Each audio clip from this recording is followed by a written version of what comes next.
তালের সিজন শেষের দিকে তালের পিঠা খাবো না তা কি করে হয়। আসসালামু আলাইকুম, ইয়ামি রেসিপি মিতুর চ্যানেলে সবাইকে স্বাগতম। আজকের রেসিপিতে থাকছে তালের পিঠা। তো এখানে আমি তালের পিউরি নিয়েছি। এই পিউরিগুলো কিভাবে নেবেন বলে দিচ্ছি। প্রথমে একটা কাপড়ের সাহায্যে রেখে দিবেন, আস্তে আস্তে করে সব পানি আলাদা হয়ে গিয়ে এরকম ঘনত্ব আকারে থেকে যাবে। তালের পিউরি নিয়েছি 2 কাপ, তারপর নিয়েছি 1 কাপ নারকেল, 2 কাপের মতো চিনি নিয়েছি। তো প্রথমে আমি এগুলোকে মিক্স করে নিচ্ছি। হাফ চামচ লবণ দিয়ে দিচ্ছি। একটু মিষ্টি জাতীয় জিনিসে একটু লবণ দিলে ভালোই লাগে খেতে। আমি এখন মিক্স করে নিয়েছি নারকেল, চিনি, তালের পিউরিগুলো। এখন দিয়ে দিচ্ছি 1 কাপ চালের গুঁড়া। চালের গুঁড়োটা দিয়ে আমি মিক্স করে নিচ্ছি।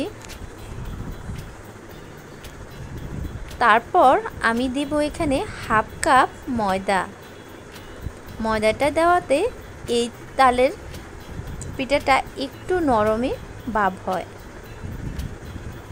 খেতে কিন্তু অসম্ভব মজা তালের এই পিঠাটা।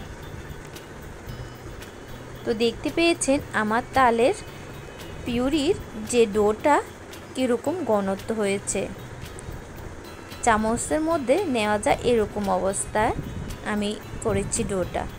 তো আমি এখানে তেলের মধ্যে একটু একটু করে দিয়ে দিচ্ছি।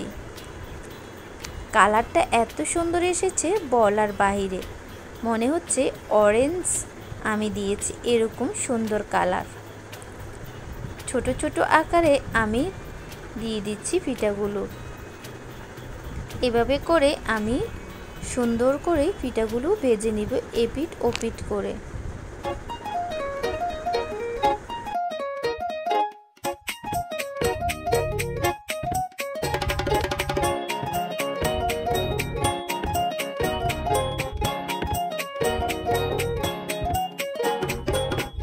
তো দেখতেই পেয়েছেন পিঠেগুলো কত সুন্দর কালার এসেছে।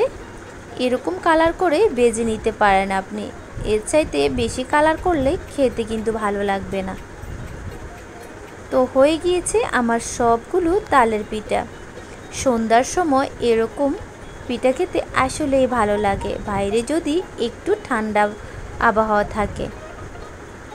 তো আজকের রেসিপিটি কেমন লেগেছে অবশ্যই জানাবেন। যারা যারা আমার ভিডিওটি দেখেন অবশ্যই সাবস্ক্রাইব করে পাশে থাকবেন। আজকের মতো এখানে বিদায় নিচ্ছি। আল্লাহ হাফেজ, আসসালামু আলাইকুম।